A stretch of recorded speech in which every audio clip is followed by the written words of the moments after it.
All right, welcome back to the show, everybody. Hope you all having a good day so far. So I had actually a couple of members request to check out this BlackTop buckets video, and this one is simply titled "The Lakers Are Better Without LeBron James," and it's hilarious to see for me that so many YouTube channels are now finally just coming out and saying it. So I figured since you guys wanted me to, and you know, BlackTop, he's a cool dude, man. I figure let's amplify the message, and you know, that's it. Just do it, because I've been waiting a long time for this movement to happen, and now everybody's on board. So yeah, I will support and amplify the message for sure, as I would have appreciated that back when I was trying to amplify my own message for the last couple of years. But anyways, let's do this, guys. Check out BlackTop Buckets. The link is down below in the description of this video if you want to check out his channel. Highly recommend it. Yeah, super shout out to channel members. This one was a request from the member section. So let's just get to it. I'm curious about this. Like the video, hype the video if you have any and you want to. I'd appreciate it. And let's see what BlackTop has to say about this. For the most part today, the Lakers' defense has been outstanding. Knicks have been one of the best offensive teams in the game. It started with Ayton early. Great effort, multiple efforts. I think the Lakers have switched between man and zone. The Lakers. Yeah, so you guys noticed that when LeBron is out there, everyone is talking about how they're the worst defensive team in the league. And then when LeBron's not in there, they're actually all of a sudden a really good defensive team. Interesting, right? Look at this. A great force. Good trap. You send a double, make a play in the crowd. Yep. Vanderbilt rotates and good blocks. defense. Luka has taken a charge. He's tried to take two. And, you know, think about a guy like Marcus Smart as Jackson Hayes gets a little strip steal on a poor pass. Marcus Smart is 1 for 10 today. But he's a team-high plus 23, and it's because of what he's given them on the defensive end. Luka and Reeves together are 9 and 2. Shoot. Team-high plus 23, and it's because of what he's given them on the defensive end. He, too, has drawn a charge. He has provided great pressure. Guarded by Alvarado. Yeah, it's contagious. Good defense is Step contagious. Back off 1 foot. And the three hit the rim twice, no good. Smart can't get it. Laravia does. Great work by Laravia. How can this be the defense that we see night in and night out? You know, LeBron James is sitting on his ass today. Therefore, we don't have to worry about old man and old man not playing defense, because that's where all the gaps in our defense come from. Wow, I didn't even look at the screen. What a pause. Sorry, Luka. It's great, man. We hold them under the 100. They have great players. They just scored 142 against Denver. So today, the defense was amazing. Everybody was locked in. The entire season, Nice. I've been making videos. That's good. Captain celebrating it. Dude, you guys got to get rid of LeBron so fast, dude. Explaining how LeBron James makes the Lakers worse. Yep. Well, now without him, their defense looked engaged. Everyone was showing effort. Austin Reeves played much better and had more opportunity. But more importantly, they finally beat a good team in the Knicks. Yeah, and guess what the media wasn't saying in the beginning of the season when LeBron wasn't playing? They weren't saying the Lakers are terrible at defense, therefore they can't win a championship. Nope, that wasn't a narrative at all. It was like, wow, Luka and AR, look at this tag team duo. And then Ayton, you know, getting these alley-oop lobs. Like, no one was talking about, oh, their defense isn't good enough to win a championship. Now with LeBron, that's all the narrative has been the entire time. Oh, their defense isn't good enough. And it's actually his fault. We did it! We did it! We did it! We did it! No! LeBron's on-off numbers have painted a clear picture. His lack of defense, the eye test, everything made it abundantly clear that he was hurting the team. And it's not that he physically just can't play basketball anymore. It's the way he chooses to play. Yeah. He has an Stat patterns never help a team, man. They never help a team win. obsession with stats where he forces a bunch of bad possessions. He leaves his team on defense to cherry pick free layups. That's actually how he leads the league in fast break points. Yep. He literally just stands on the other end of the court and hopes his teammates find him. Yeah, he just does not get back on defense for those plays. So like BlackTop said, those possessions, his team is stuck playing 4 versus 5. 4 guys trying to defend 5 guys. Why? So LeBron can get easy 2 points. He hunts for rebounds instead of contesting shots. He even stays in blowouts to try and break some random records. Oh, he's 2 rebounds away from a triple-double. Now I've been called a hater, obsessed with LeBron, etc. But the reason I'm so hell-bent on spreading this message is because the NBA media across the board would have you believing that LeBron is still one of the best players in the NBA. Yep. And that he makes the Lakers way better. They say he needs more help. It's okay, Luka, to move your feet a little bit over and help out. Well, what does he do? He just throws up his hand.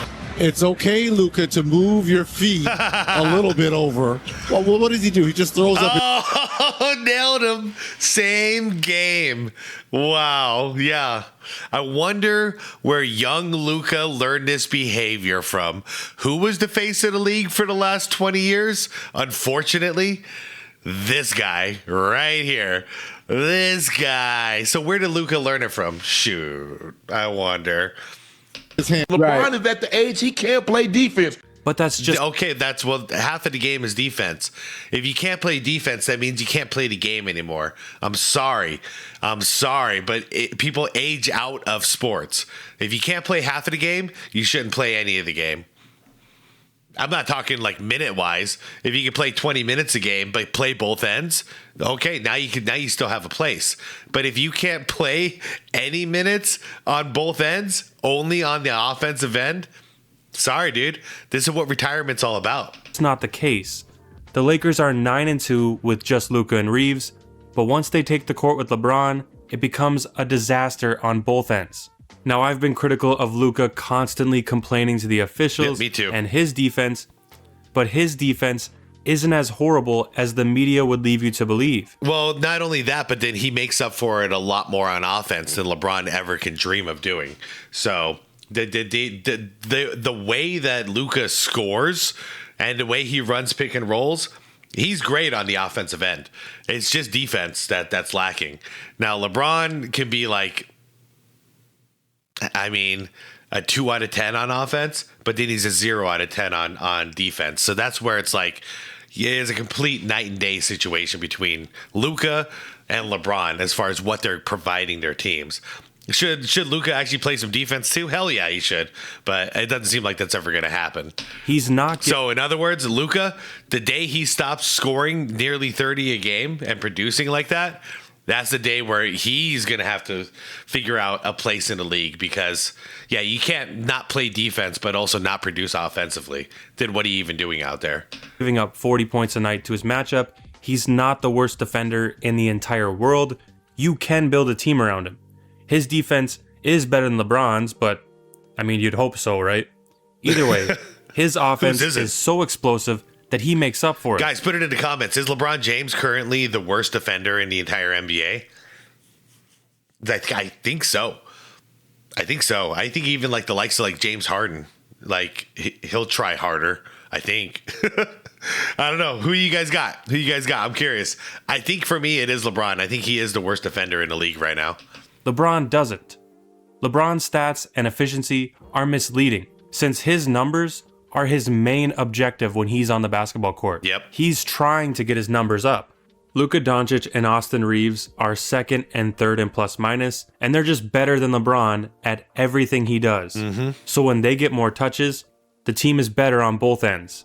And it's important to note, when you have a player like LeBron right now, who's doing his own thing and isn't really engaged to what the team is trying to accomplish, that magnifies the flaws of all the other players around him. Suddenly, Luka has to shoot more bad shots since LeBron isn't moving or cutting like Marcus Smart would. Yeah, and then on defense, because LeBron is constantly getting blown by and just like he's got bricks for legs right now on defense, everybody else has to make up for him. And then when you got a wide open shooter and, player blows by, we got to get weak side help in to make up for LeBron.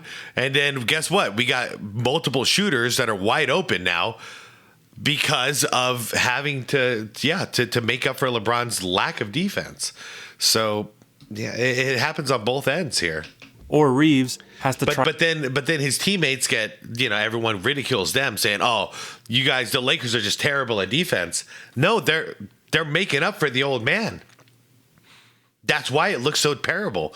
But then when he's not in there, no one is getting blown by in the same fashion. Therefore, the defense actually gets to lock in under defensive scheme and play like a real basketball team.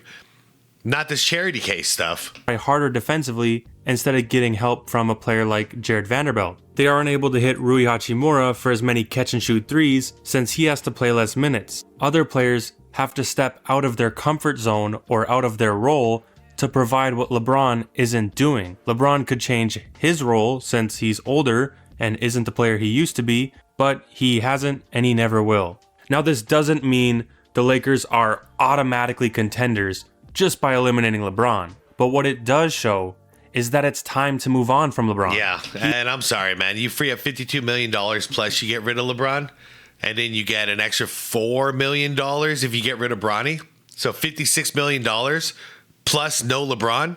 Yeah, I think you can beef up your defense with that kind of money. Yeah, they'll be just fine. In fact, I was on record multiple times saying if they had the nerve to find a way to get rid of him at the trade deadline before the All-Star break, they would be instant contenders in my mind again. Does it mean they're going to win? No. But like I said, OKC is a contender. San Antonio is a contender in the West. And then the third contender would be the Lakers in my mind. That's the wild card. He hasn't shown a willingness to play less minutes, come off the bench, take a smaller role. He's not willing to sacrifice his stats to play better defense or do something that benefits the team. He wants to have the ball in his hands, he wants his stats, and he wants to be one of the stars on this team. And while that might be what's best for LeBron and his individual legacy, it's not what's best for the Lakers as a team. 100%. All right, that was one of those quick endings. Yeah, I agree with BlackTop. I've been preaching it for a while. I'm not the only one. I don't want to act like I'm the only one. A lot of people here on YouTube have been preaching the same message. But yeah, I always welcome it whenever somebody else comes on board. Like we saw BTM recently too. So anybody who comes on board with this and starts actually telling the truth, I'm down with it, and I'll try to do my part to amplify the message, because this has gotten ridiculous at this point, and so many people just refuse to accept it, which is weird because it's been going on for years, and now it's more blatant than ever. Yet it's just, I don't know, man. LeBron is winning one battle. It turns out people even the same age as me, you know, I'm not saying all, but certain people I know in my personal life, they'll just pull up his stats instead of, like, you know, I'll be commenting on the play-by-play on how he's hurting the team, and they'll just bypass it all and pull up the stats. You know, what do you want for the guy? He's getting 25 a game. His efficiency's good too. And I'm like, oh man, it's working. It's working for a lot of people, but little by little, more individuals are waking up to say, no, I'm being lied to. It's a hoax. And for those people in my personal life, it would be nice if they were to wake up and see it too. I don't know what's taking them so long, but I also know that they really don't watch a lot of YouTube basketball stuff. They're still watching ESPN, SportsCenter, and so they're being manipulated. They're being lied to. So it is what it is. Anyways, guys, LeBron James, worst defender in the league right now in 2026, yay or nay? What's your vote? And if it's nay, who is your vote? I'm very curious. It should be a fun comment section. All right, guys, go check out Blacktop Buckets. Link is down below. Like the vid on the way out if you could. Hit that hype button if you could. And subscribe if you want more content like this. Thanks for watching with me. And be water, my friends.